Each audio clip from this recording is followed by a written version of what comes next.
It's going to be hard times ahead for people, to pay for food and electric bills. And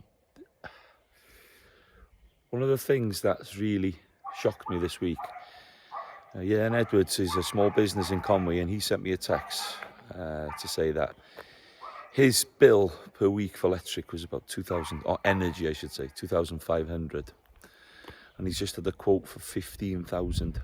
It nearly works out to 800,000 a year for his energy bills. It's just unsustainable for small businesses. The man has been running a small business, a small factory in Conway and a butcher shop. He's got a lot of people working for him, employs local people, a lot of young people working there.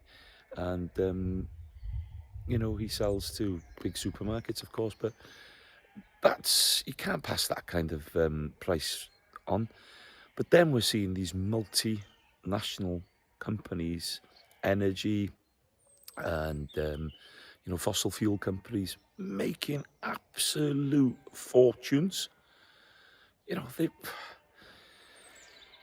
It's bonkers.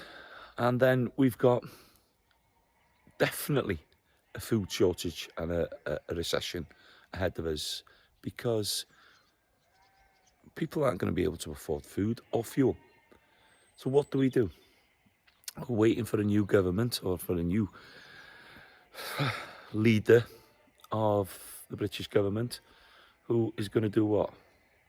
Promise the world and deliver nothing, in my opinion. Things really need to change, I think we need to start to be speaking up about these fuel and food costs. And watch the BBC piece on the news, and they mentioned everything except the cost of fertiliser. Artificial fertiliser has gone up from about £250 to over £800 to £900. It was £1,400.